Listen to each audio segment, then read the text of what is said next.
Oke, thank you ya Kak Febri sudah diingatkan. Oke, kita lanjut lagi. Tipe-tipe NoSQL database ya. Yang pertama adalah dokumen database. Contohnya adalah MongoDB, kemudian CouchDB, gitu. Nah, dalam dokumen database, data itu disimpan dalam bentuk dokumen. Ya, biasanya menggunakan format JSON, BSON, atau XML.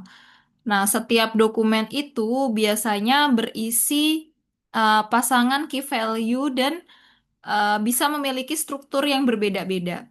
Nah, kelebihannya dia lebih fleksibel, kemudian mudah diintegrasikan dengan aplikasi modern seperti web atau mobile apps biasanya. Nah, ini cocok banget untuk aplikasi dengan data semi terstruktur, misalnya profil pengguna atau katalog produk.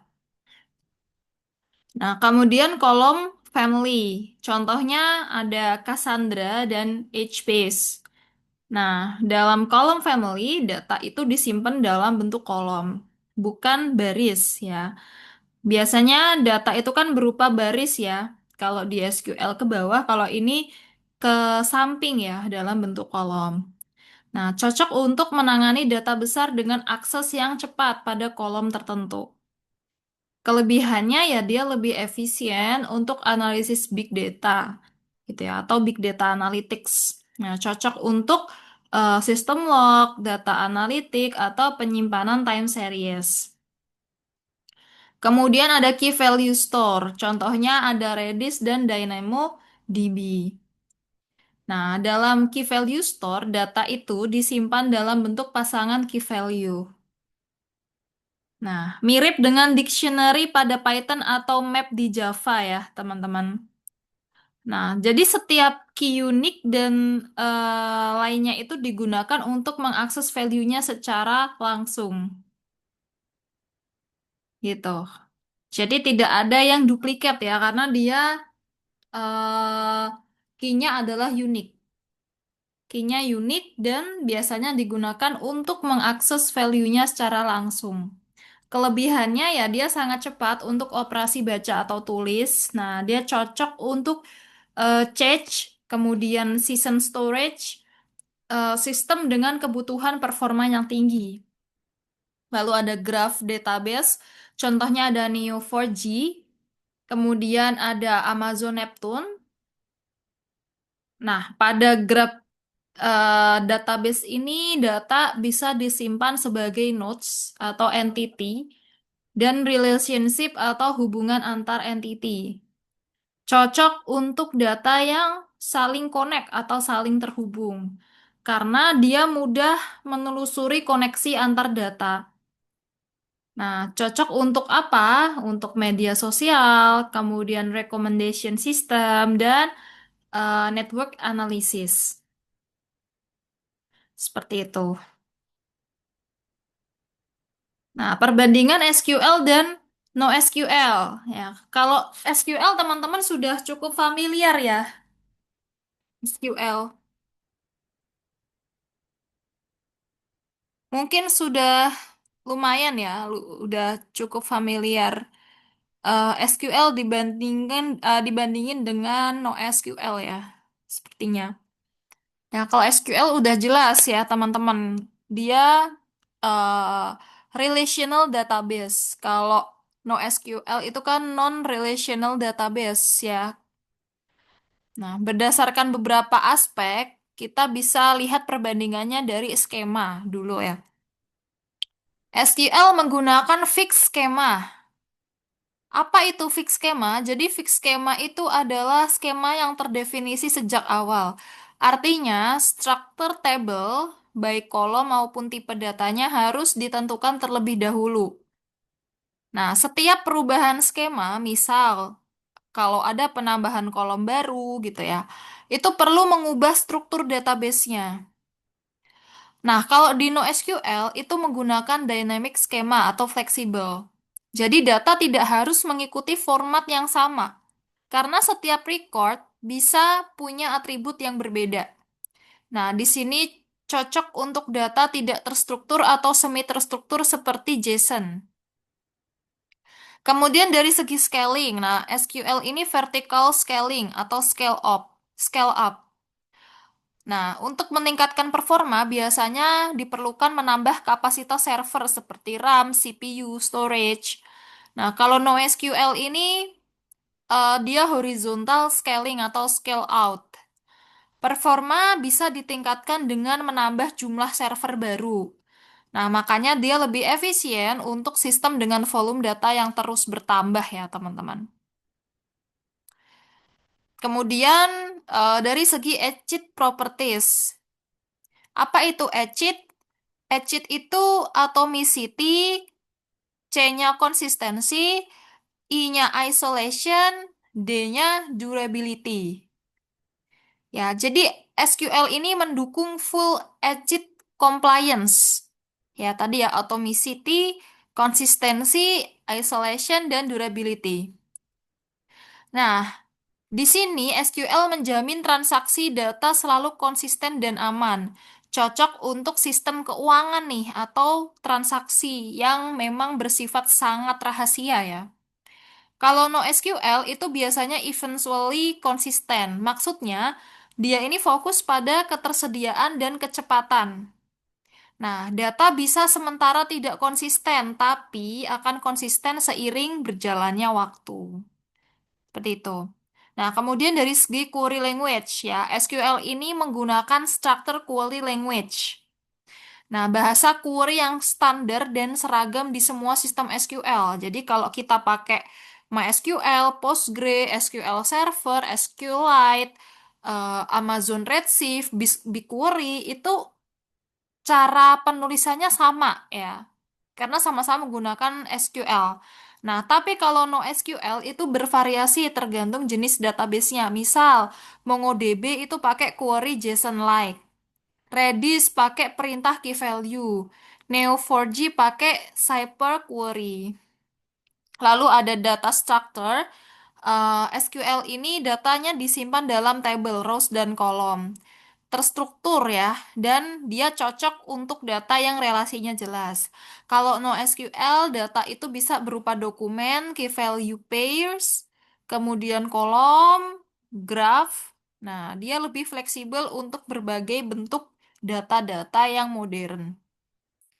Nah, SQL itu lebih cocok untuk apa? Kalau SQL itu lebih cocok untuk aplikasi dengan relasi data yang kompleks. Ya, transaksinya terstruktur ya. Kalau NoSQL lebih cocok untuk big data ya, aplikasi-aplikasi real time dan juga aplikasi dengan pengembangan yang cepat.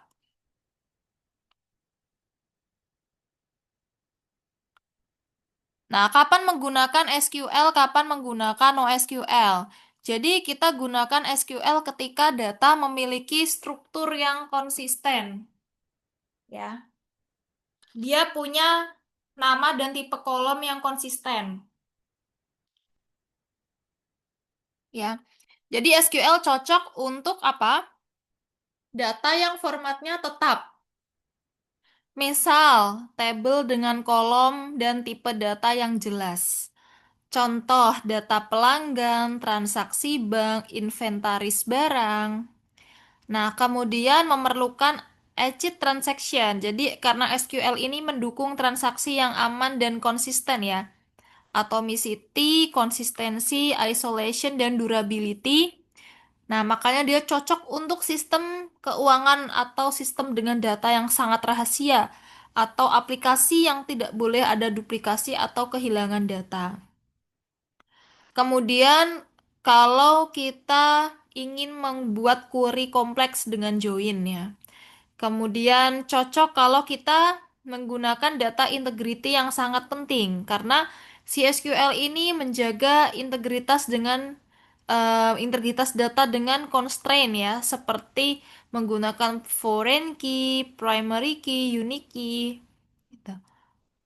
Ya, kemudian aplikasi yang kecil menengah itu cocok untuk SQL dan tim familiar dengan SQL ya. Jadi banyak developer ya atau analisis yang sudah terbiasa menggunakan SQL sehingga pengembangan itu akan lebih cepat.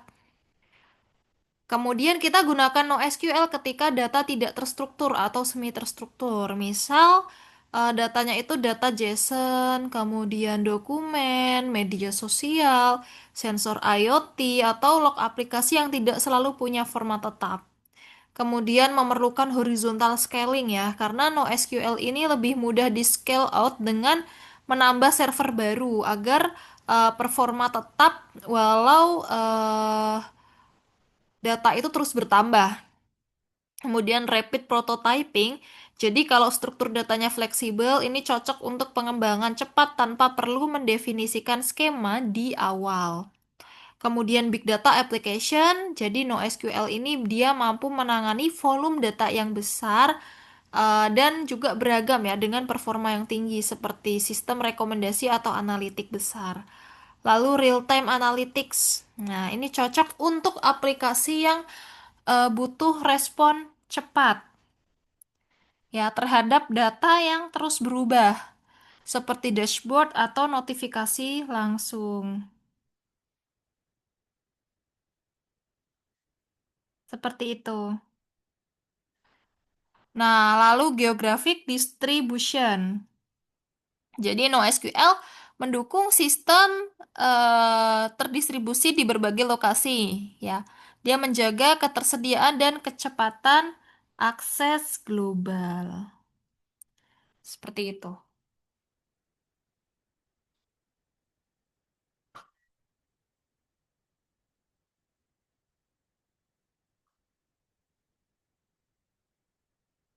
Oke, sampai sini ada yang mau ditanyakan dulu kah, teman-teman? Boleh izin tanya Kak, Iya, dengan Kak siapa ini? Rodi Setiawan, Iya, boleh silahkan Kak. terkait NoSQL ini merupakan salah satu bahasa pemrograman database juga atau bukan? Iya, sama Terus Kak. terkait bahasanya dia mirip SQL atau dia pakai punya bahasa sendiri? Jadi dia punya bahasa sendiri. Oh, berarti Maksudnya bukan cara yang penulisannya DDL, ya. DML. Ya betul, secara query-querynya itu.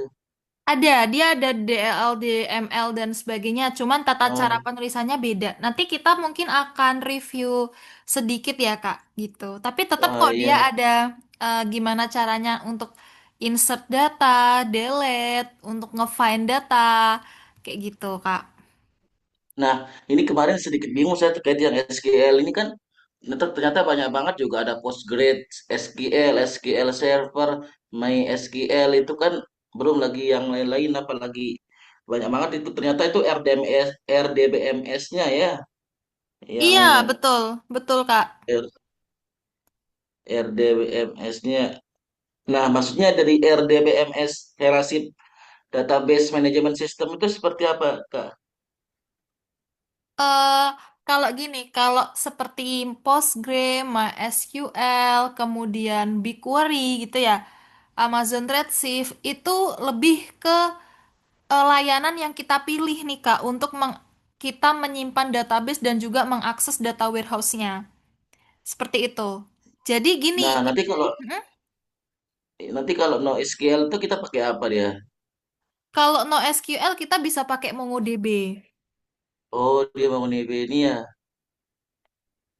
Ah, Iya, iya, iya. bisa pakai MongoDB atau CouchDB kalau tipenya itu dokumen database. Jadi kan ada beberapa tipe-tipe NoSQL database ya tadi di slide sebelumnya. Ada dokumen Iya. database, kemudian column family. Nah, itu diaksesnya caranya beda-beda, Kak. Gitu. Ah, iya, Kak. Biasanya yang paling terkenal sih MongoDB sih, Kak, karena biasanya data itu kalau NoSQL itu disimpan dalam format dokumen ya kayak JSON seperti itu. Lebih sering dipakai MongoDB. Oh iya, kasih, Kak. Oke, sama-sama Kak. Ada pertanyaan lagi mungkin dari teman-teman yang lain?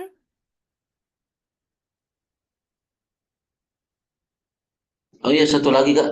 Terus nanti untuk mengakses NoSQL ini berbayar atau ada yang gratis?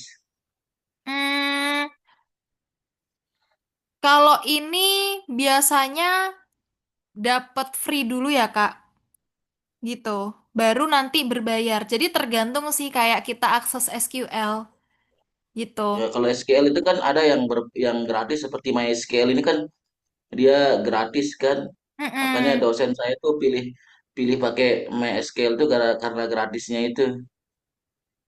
BigQuery juga gratis dengan limit tertentu sih. Oh, iya. Kayaknya kalau udah projectnya maksimal berapa dan kapasitasnya berapa itu dia akan berbayar. Seperti itu. Nah, kalau mau mengakses NoSQL gratis itu bisa pakai free tier biasanya ya, free tier atau self host dulu gitu. Kalau berbayar ya pakai yang dia cloud ya, manage cloud gitu. Nah, kalau semisal free atau self host itu biasanya kita install sendiri pakai Docker gitu. Docker, jadi kita download dulu ya, itu. Kemudian diinstal menggunakan Docker. Nah, nanti kalau free tier kita bisa pakai development dari MongoDB Atlas seperti itu. Jadi ada pilihan-pilihannya Kak gitu. Kalau berbayar biasanya ya apa namanya itu yang udah apa ya dipakai di beberapa company yang besar yang emang datanya itu besar banget, itu biasanya dia udah mulai berbayar gitu Kak. Iya, makasih Kak. Oke, sama-sama Kak. Oke,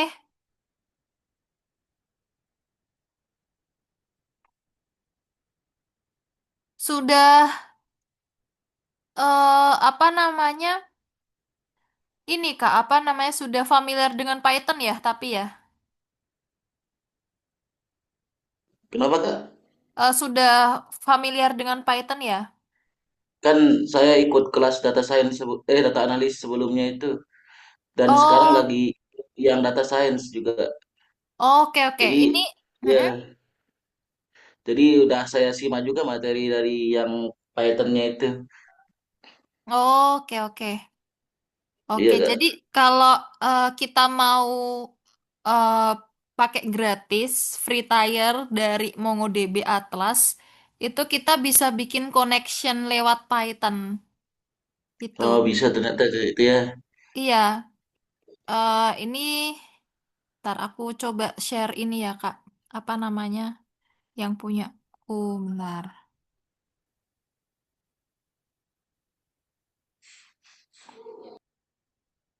Nah, tapi nanti yang bagian Yuri itu kan ada Uri sama dengan itu ya. Nah, itu kita harus dapetin dulu MongoDB URL-nya kayak gitu. Bisa request. Nah, terus nanti dikonekin lewat Python gitu bisa. Oh iya, oke. Seperti itu. Makasih Kak. Sama-sama, Kak. Sore, Kak. Maaf, saya mau tanya untuk tugas hari ini menggunakan apa ya, Kak? Ini kita baru perkenalan dulu, Kak Sonia, mengenai NoSQL. Belum ada tugasnya sih setahu saya ya. Kak Muhammad Irsan free-nya 3 hari dan 7 hari, Kak. Tapi nanti berbayar, Kak. Saya sudah coba. Oh iya ya.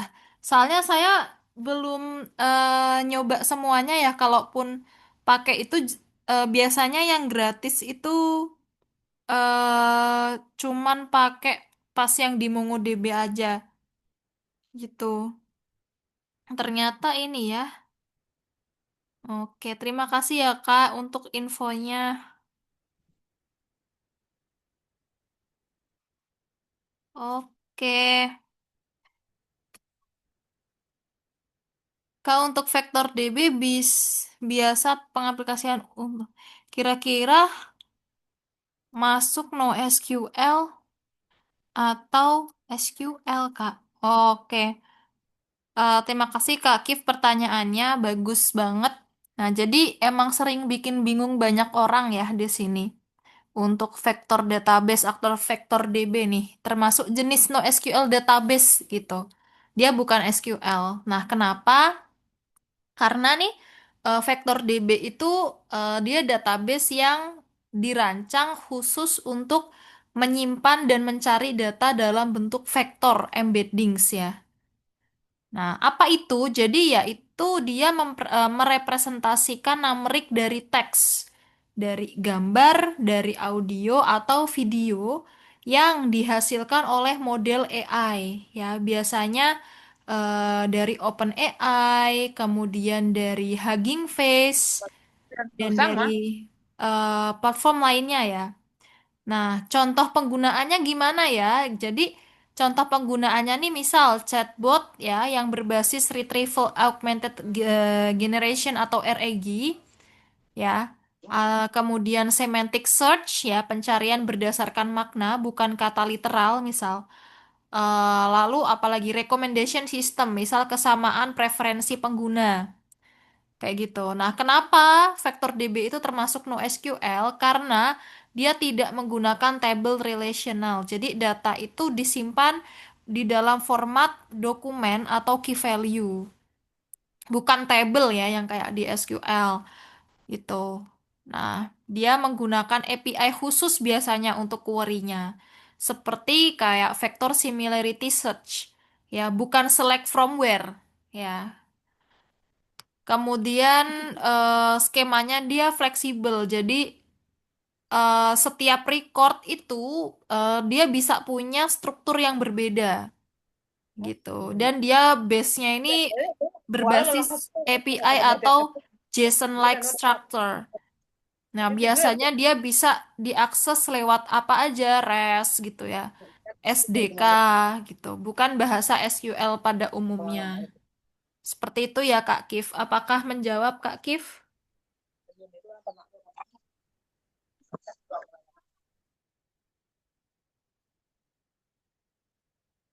Oke, sama-sama, Kak.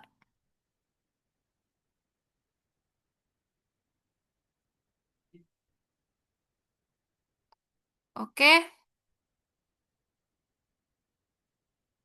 ada yang mau ditanyakan lagi mungkin? Saya Kak, maaf Kak. Ya, dengan Kak Em, siapa? dengan dengan saya Sonia Kak. Iya, Kak Sonia. Baik Kak, saya maaf sebelumnya saya baru lihat ya. Karena sinyalnya jelek Kak. Saya nggak Mm-mm. tahu ini udah jelasin atau belum. Jadi gini Kak, kalau di SQL itu kan dia gara-gara udah terstruktur, kita otomatis bisa dong insert. Habis itu kita bisa sorting. Nah, Mm-mm. kalau di NoSQL kan semuanya digabung ya Kak ya. Iya. Nah, kira-kira dia bisa nggak sih Kak mirip kayak SQL gitu? Oke, terima kasih Kak untuk pertanyaannya. Iya, jawabannya bisa. Jadi dia bisa di-sort, kemudian bisa di-filter, kemudian bisa di-delete. Itu semuanya bisa. Cuman penggunaan bahasanya nanti yang agak berbeda. Seperti itu. Oke. Nanti mungkin kita akan coba lihat contohnya kali ya, Kak, supaya lebih jelas ya. Oke Kak, terima kasih Kak. Sama-sama, Kak.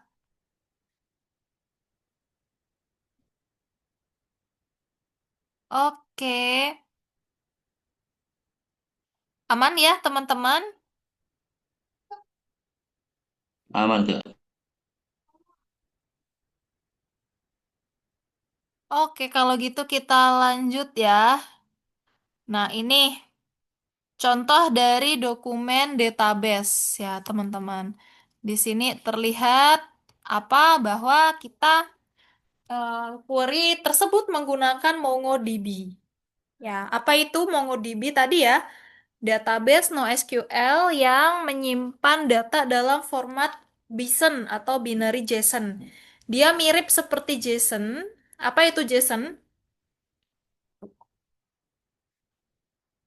JSON adalah JavaScript Object Notation. Ya, tapi BISON ini lebih efisien untuk penyimpanan dan pencarian data. Nah, setiap record yang ada di MongoDB ini disebut sebagai dokumen. Ya, kalau di SQL kan namanya setiap baris kan namanya record ya. Kalau di sini namanya dokumen.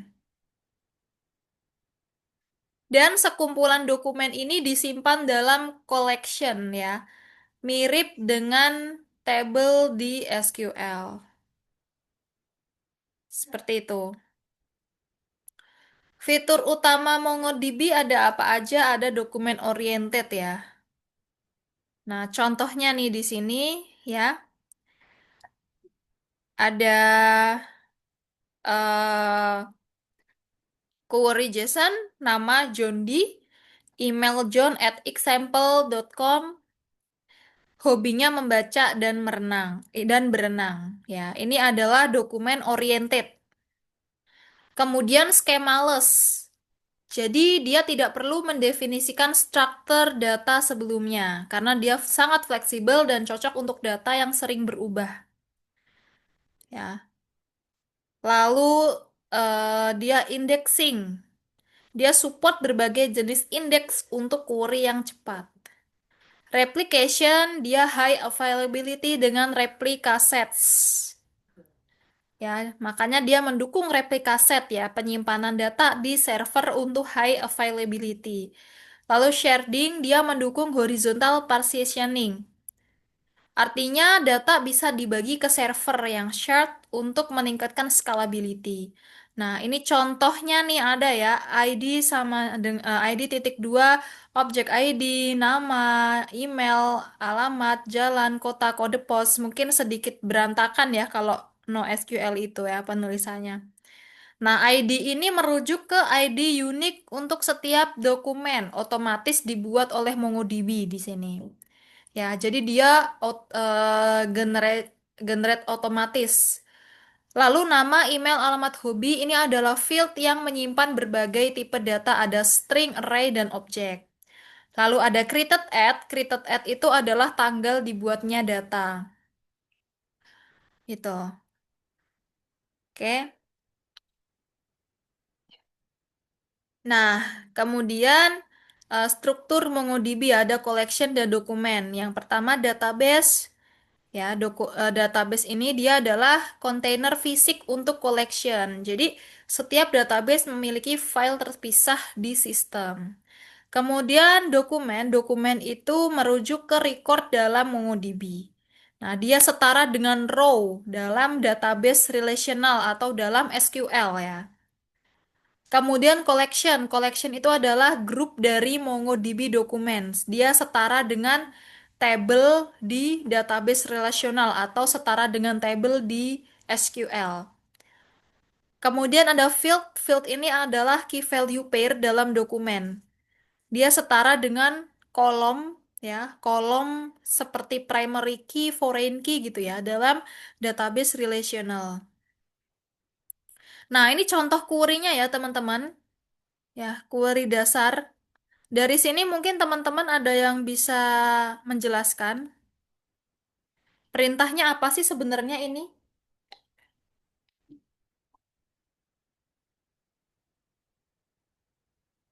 Perintah untuk apa nih kira-kira teman-teman?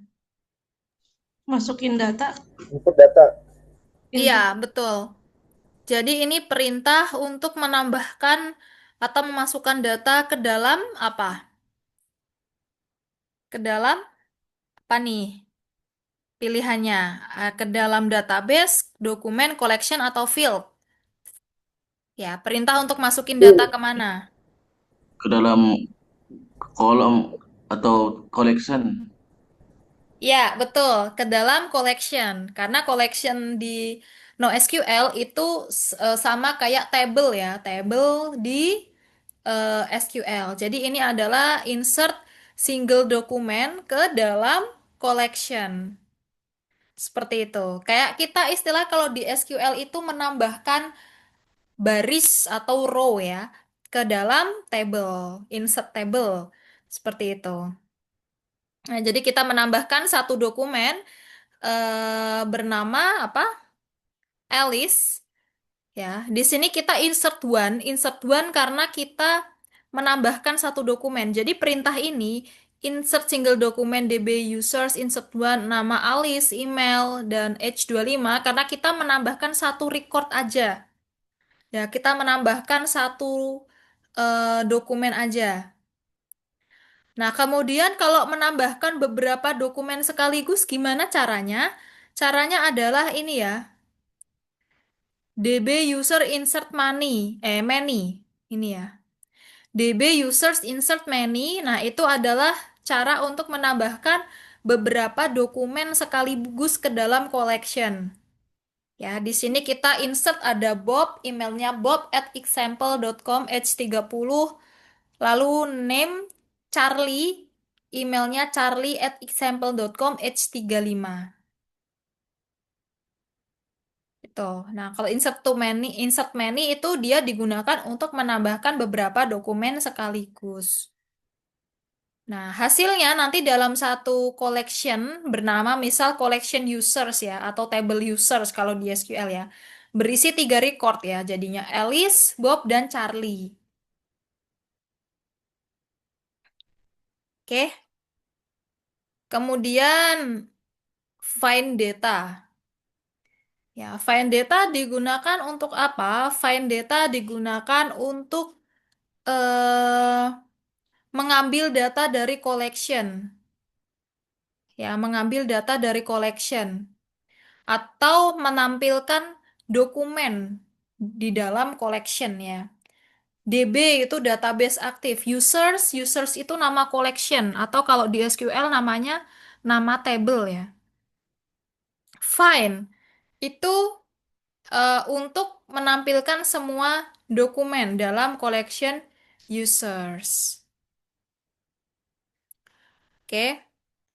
Nah, kemudian di sini kita punya perintah DB users find itu artinya ya kita ingin menampilkan semua dokumen dalam users. Nanti hasilnya ada Alice, misal name Alice H25. Kemudian name Bob H30, name Charlie H35. Karena tadi kita nge-insert 3 dokumen ya. Makanya kalau DB users find nanti muncul semua tuh ketiga-tiga dokumennya yang udah kita insert tadi. Kalau kita mencari dengan kondisi filter ya, nanti kita pakai filter nih di sini. Ini ya, ini kita pakai filter. DB users find H GT25. Artinya apa ya, teman-teman? Ada yang tahu H GT25?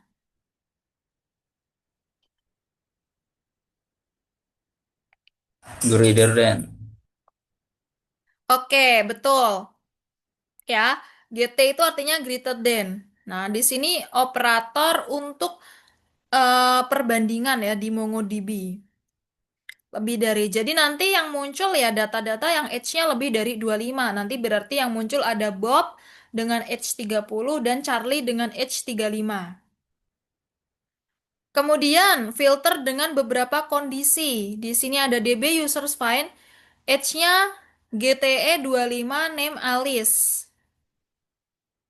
Ya, berarti filternya ada dua ya, di mana greater than or equal ya. Kalau GT itu berarti misal GT25, angka 25-nya itu nggak masuk ke dalam output nanti ya, nggak dihitung. Tapi kalau GTE greater than or equal berarti nanti 25 ini tetap bisa muncul.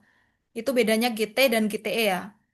Nah, di sini berarti nanti yang namanya Alice dan greater than or equal 25 itu akan muncul. Hasilnya nanti Alice dengan H25 ya.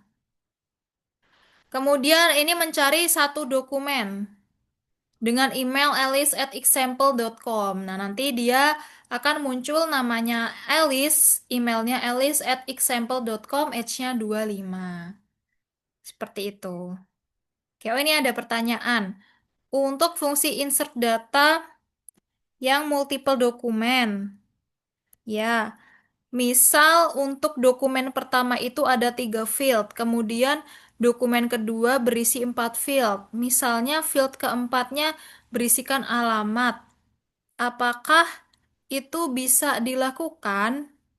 Iya, bisa banget. Ya. Jadi NoSQL itu kan dia dokumen base ya. Jadi tidak memerlukan struktur skema yang sama antar dokumen ya dalam satu koleksi. Jadi kalau misal yang tadi namanya, misal nih aku udah insertin data name Yulinda, age 25, jobnya data engineer. Terus udah nih. Terus nanti di dokumen yang keberapa gitu ada aku insert name Budi, age 30, jobnya developer. Terus tak tambahin address Jakarta. Nah, MongoDB itu akan nggak apa-apa gitu. Dia tidak akan error gitu. Karena field address itu hanya ada di dokumen kedua. Kayak gitu. Jadi nggak masalah ya kalau semisal kita mau nambahin kolom yang lain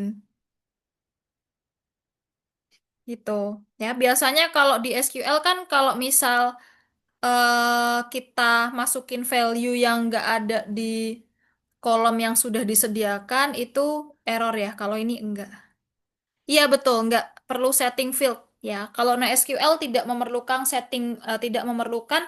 setting field dari awal gitu. Kalau MySQL.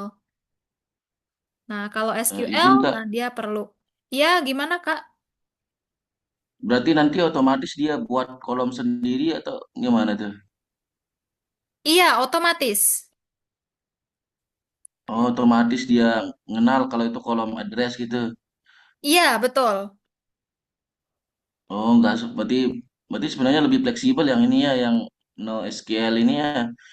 Betul, betul Kak. Si Kan nanti ini kita tetap tambahin kan, misal tadi age tambahin. 35, terus misal setelah 35 kita tambahin address Jakarta misal. Nah, Eh, nanti dia akan kesimpan gitu. Berarti sebagai kolom baru dengan ini annya itu Jakarta berarti ya. Isinya Iya, itu dokumen itu. Oh iya. Oh iya, makasih Kak. oke sama-sama Kak. Jadi memang lebih fleksibel ya teman-teman. Seperti itu. Ya, itu plusnya sih. Plusnya ini ya. eh Berarti si kayaknya kalau di dunia SQL. industri berarti pakainya yang ini mungkin kayak NoSQL aja nggak kalau di dunia industrinya. Tergantung sih Kak sebenarnya ya kalau eh, mungkin lebih ke big data atau datanya yang dinamis, mungkin bisa lebih cocok menggunakan NoSQL. Atau mungkin pakai keduanya juga memungkinkan. Seperti itu. Jadi kadang kan kalau di industri itu banyak aspek ya gitu. Mungkin di bagian yang database dari website mungkin kita pakainya NoSQL. Nanti kalau yang dari aplikasi atau database kalau dari platform lain gitu nanti kita pakainya ke SQL itu bisa gitu. Jadi tergantung kebutuhan sih Kak sebenarnya. Tuh. Oke Kak, makasih Kak. Oke, sama-sama Kak.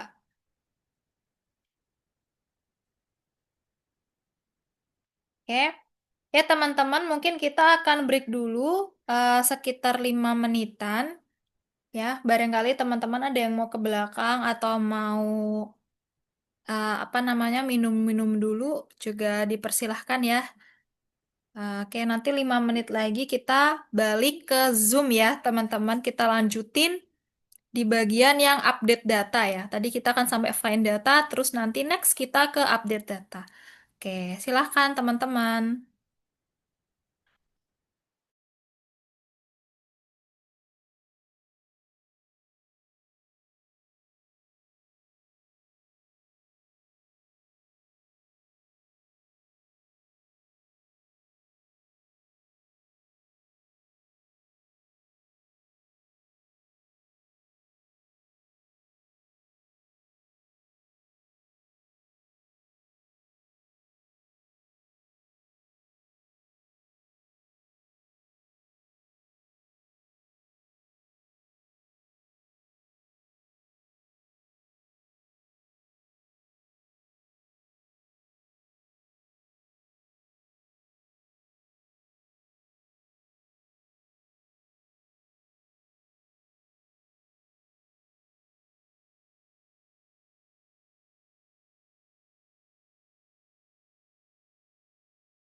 Oke, kita lanjut lagi ya, teman-teman. Nah, selanjutnya adalah update data ya.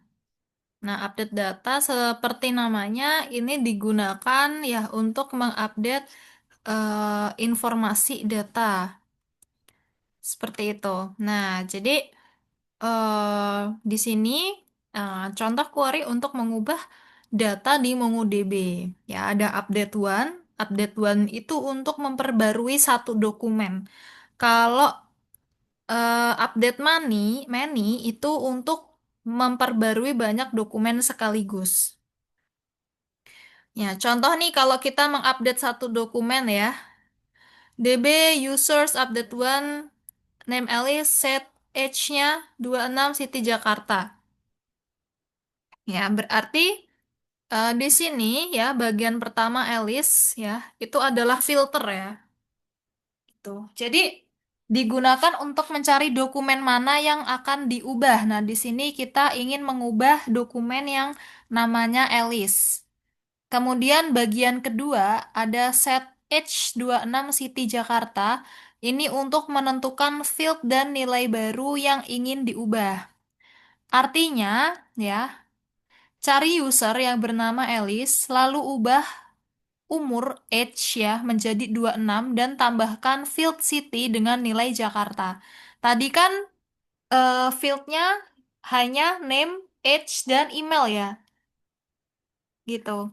Nah, sekarang kita tambahkan field baru yaitu field city Jakarta dan age-nya diubah menjadi 26. Ya, berarti nanti dalam Alice ini akan punya name Alice, email alice@example.com, age 26 dan city Jakarta ya. Itu adalah data setelah diupdate. Nah, kemudian update multiple documents di sini ada DP users update many. Ini ya. Nah, artinya adalah age LT30 itu filter ya. Filter untuk memilih semua user dengan umur kurang dari 30, less than ya. Filternya gitu. Jadi untuk semua user yang kurang dari 30 akan diberi status yang ya. Kita menambahkan informasi yaitu status yang. Nah, nanti akan berubah pada bagian Alice dan Bob ya. Alice kan age-nya 26 ya. Nanti akan punya status yang. Dan Bob age-nya yang 28 ya akan punya status yang. Oke. Kemudian delete data. Delete one ya. Delete one itu untuk menghapus satu dokumen aja. Misal di sini DB users delete one name Bob, berarti bagian name Bob itu adalah filter untuk mencari dokumen yang akan dihapus. Jadi nanti yang namanya Bob dia akan di-delete. Ya, kemudian menghapus banyak dokumen, misal DB users delete many, age-nya greater than equal 40. Seperti itu.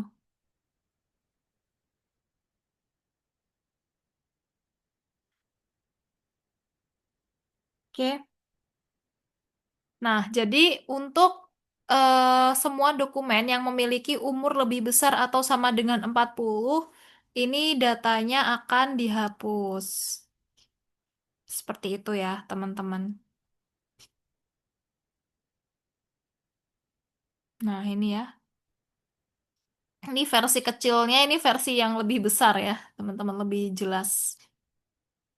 Nah, kemudian ada aggregation pipeline. Apa itu? Nah, aggregation pipeline dengan sintaks DB user aggregate. Ya, kalau agregat itu berarti kalkulasi ya. Kalkulasi itu ada min, max, average, sum, dan count gitu ya.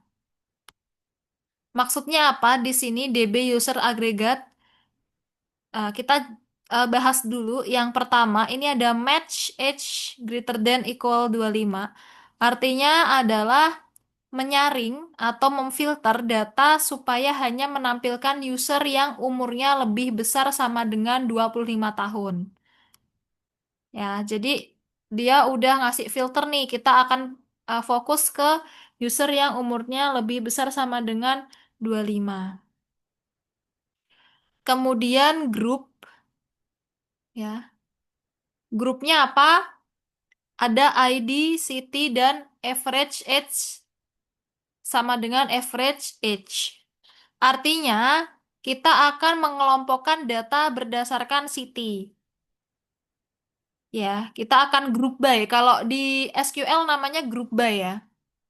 Ya, kita akan group by city. Seperti itu. Nah, ID itu akan menjadi kunci grup nama kota. Kemudian average age itu menghitung rata-rata umur dari setiap kota. Jadi nanti hasilnya kayak gini, misal ID Jakarta, average age-nya 28,5 misal. ID Bandung, average age 32. ID Surabaya, average age 26,7. Jadi nanti akan ada dua value. Oke, kemudian ada sort.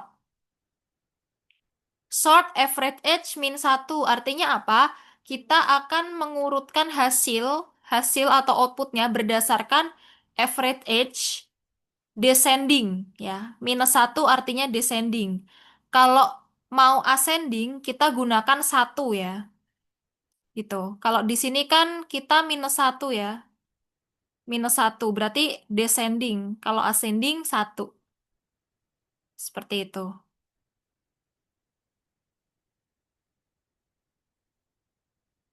Oke. Nah, ini untuk tools and technologies-nya.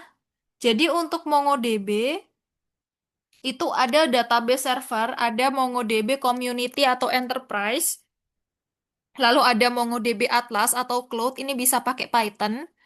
Ada installation and configuration, kemudian security and authentication.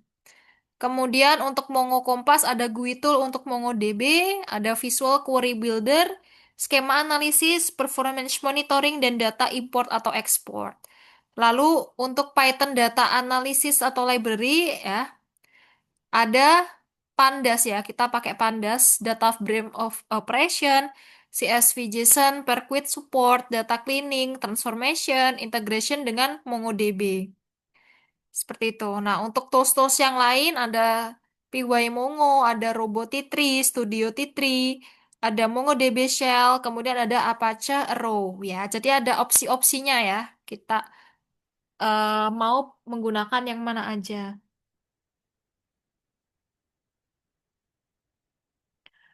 Oke.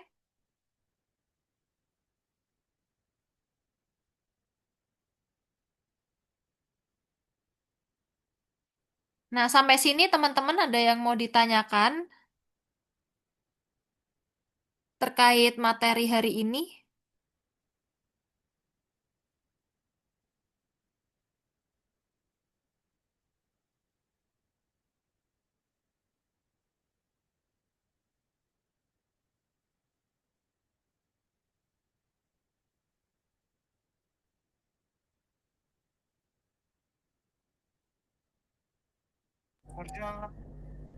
Kak mau tanya kak, Ya, kan JSON itu termasuk data itu ya, SQL ya, JSON.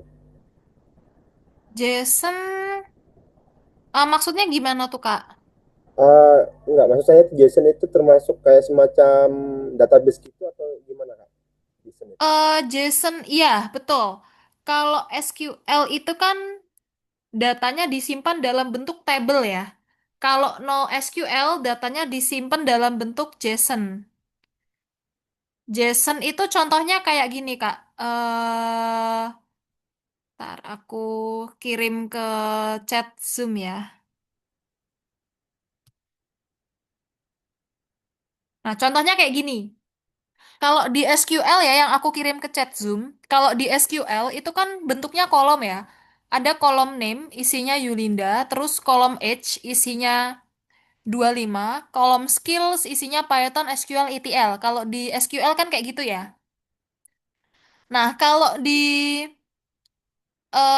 JSON di NoSQL ya udah tulisannya persis kayak gini.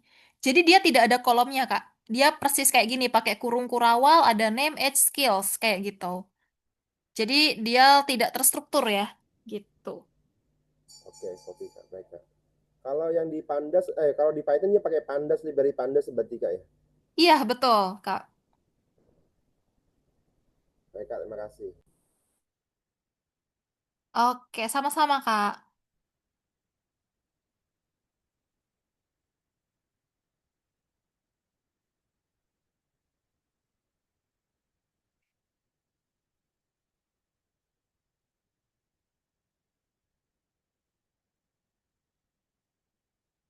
Oke, Izin bertanya Kak, iya, Kak. saya masih belum kebayang ini. Terus nanti untuk ngaksesnya itu kita download MongoDB-nya atau gimana? Nanti untuk aplikasi untuk aksesnya itu kan kalau kalau yang SQL itu kan MySQL-nya tuh saya pakai SAM kan, lalu tinggal saya aktifkan aja MySQL-nya terus saya bisa pakai ininya itu pakai sel pakai apa sih namanya itu Hmm? pakai ininya itu CMD apa sih apa sih nama pakai anunya itu eh Confrom apa sih namanya itu pakai selnya nah itu kan nah kalau MongoDB ini download aplikasi MongoDB-nya tuh bagaimana cara kita ininya akses query-querynya itu membuat Oh, querynya bisa pakai ini untuk aja, Kak. memfungsikannya. Docker aja. Oh, Docker namanya. Iya, pakai MongoDB bisa, atau kalau mau lebih gampang pakai Docker aja. Docker itu mirip seperti apa? Mirip SAM di SQL terus apa dia? Mirip apa? SAM PP eh maksudnya. Docker tuh kayak gini, bentar ya, Kak. Docker container ya, dia itu semacam,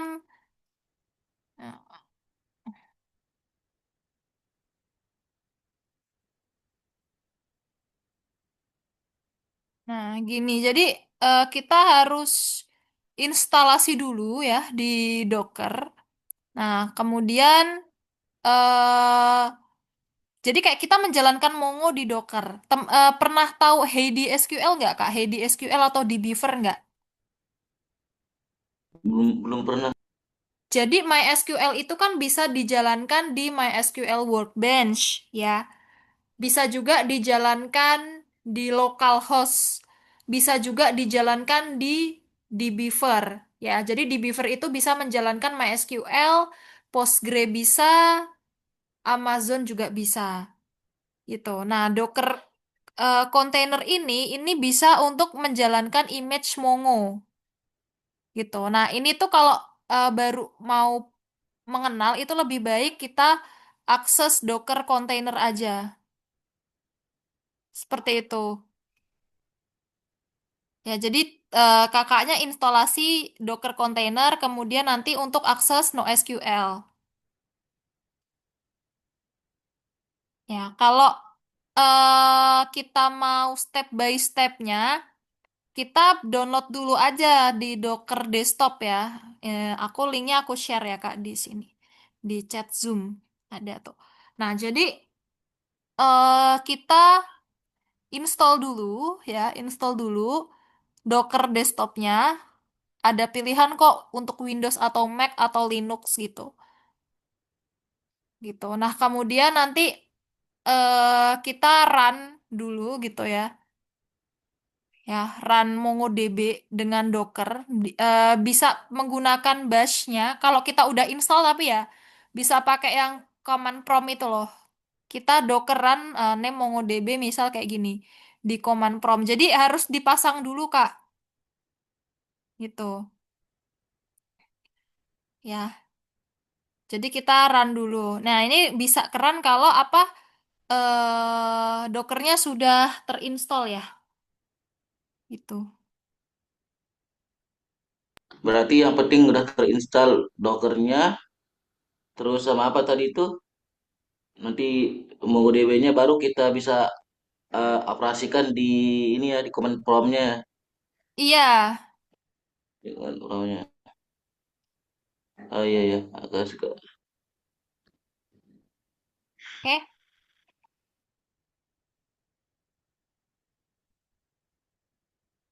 Nah, untuk wait ya.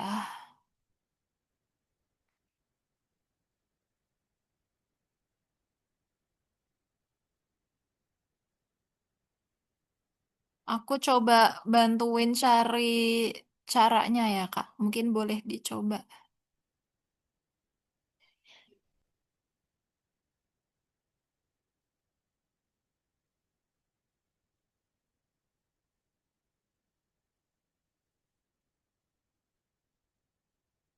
Nah, Assalamualaikum warahmatullahi wabarakatuh. nah ini ya, Kak. Mungkin nanti boleh dicoba. Ada sesi hands on, cuman nggak di hari ini ya, Kak. Hands onnya pun kita hands on pas bukan cara installnya ya, gitu. Nanti kalau ini kita bakal langsung hands on di Python-nya. Docker ini semacam virtual mesin ya.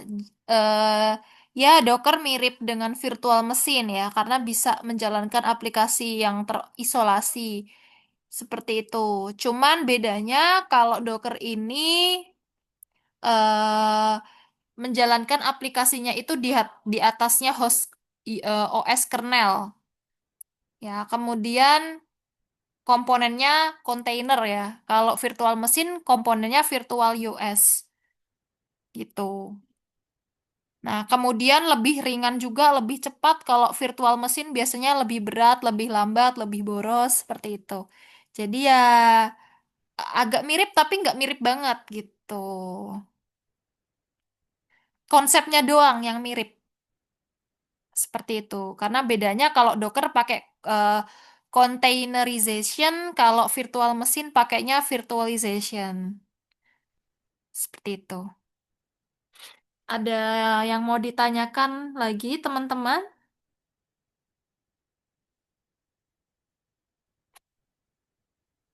Eh, izin lagi Kak. Ya, Ini kan saya cek di Google Drive-nya itu kan materinya ini kan yang NoSQL. Tapi saya cek lagi ada juga materi terkait SQL sama apa deh sih bilangnya tadi? SQL dan database relasional. Berarti nanti itu juga dipelajari juga di sini. iya, akan dipelajari juga. Kalau Oh, SQL dan database relational itu bentar aku cek ya, Kak. Dia di iya. tanggal SQL dan database relational. Oh, itu udah di kemarin, Kak. Tanggal 2. Dasar SQL dan database relational kan ya? Itu di tanggal 2 hari Minggu kemarin. Hari Minggu kemarin yang sore. Kakaknya datang nggak ya pas itu? Nggak ada informasi di grup. Tapi waktu itu ada kelas, Kak. Oh, Saya gini juga karena tuh. mungkin dibedain grup yang free kan karena saya alumni di des area itu jadi dapat free kelas ini Kak. Mungkin nggak di-share di grup free-nya itu. Oh, oke, oke. Mungkin aku coba bantu reach out ke tim DSA ya untuk coba dicek Iya, ya, Kak. Mm-mm. Kak. Berarti Wah, kemungkinan sama saya juga dibedain tuh. grup yang free sama yang sama yang berbayar.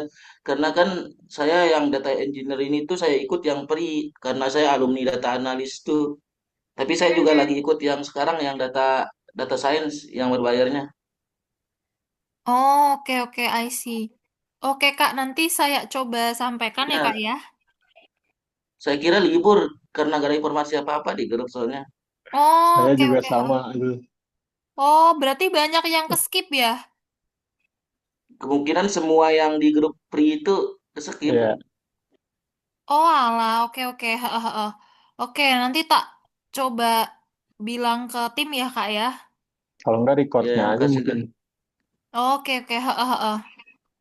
Recordnya nanti aku coba bilang Iya. untuk segera di-share juga ya. Tanggal 2 ya. Oke.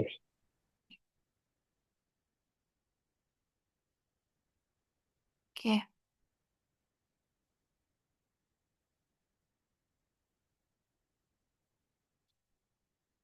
Oke, oh ini ada pertanyaan lagi ya. Selain Docker, apakah ada aplikasi untuk kontainerisasi agar bisa menjalankan aplikasi? Ada, tentu. Docker kan hanya salah satu ya, gitu. Ada eh, Podman. Podman itu open source juga buatan Red Hat ya. Dia mirip Docker tapi tidak butuh daemon. Jadi dia lebih aman. Kemudian ada Kubernetes, Kubernetes ya. Nah, dia bukan container engine, tapi dia kayak orchestrator untuk mengatur banyak kontainer gitu, termasuk Docker. Lalu ada apa lagi ya? Ada kok, Kak, jadi banyak opsinya sih. Gitu. Oke, ada lagi pertanyaan, teman-teman.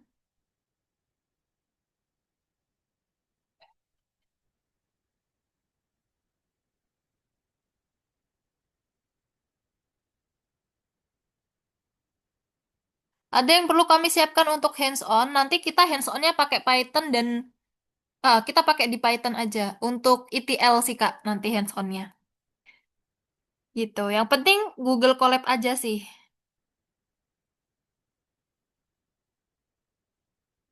Oke.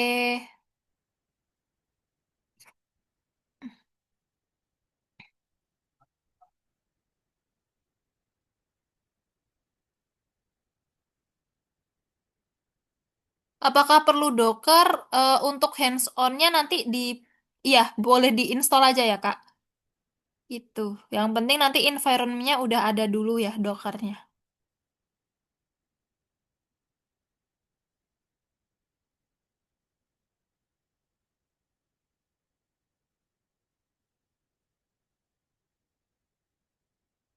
Oke, ada pertanyaan lagi teman-teman.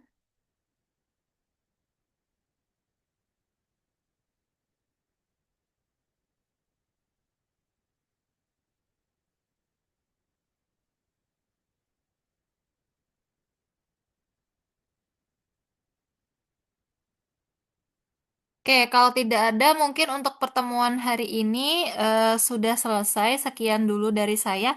Kita ketemu lagi minggu besok ya. Hari Minggu jam 4 sore ya, Kak ya. Sebelum diumumkan di grup, saya umumin dulu di sini. Jadi insya Allah sudah ada Pak, sudah pasti ada kelas jam 4 ya besok. Untuk linknya nanti saya minta tim untuk saya ingatkan tim untuk segera di-share juga. Oke? Iya, makasih Kak. Biasanya di-share-nya itu kalau nggak siang ya, di hari yang sama ya, Kak. Siang gitu baru di-share, tapi eh, tolong dikosongkan waktu untuk besok sore. Oke? Saya cukupkan dulu. Terima kasih. Semoga ilmunya bermanfaat. Saya tutup. Wassalamualaikum warahmatullahi wabarakatuh. Waalaikumsalam warahmatullahi wabarakatuh. Waalaikumsalam Makasih Kak. warahmatullahi wabarakatuh. Waalaikumsalam warahmatullahi Sama-sama, wabarakatuh. Kak. Terima kasih, Kak. Sama-sama, Kak. Kak, maaf, sebelumnya boleh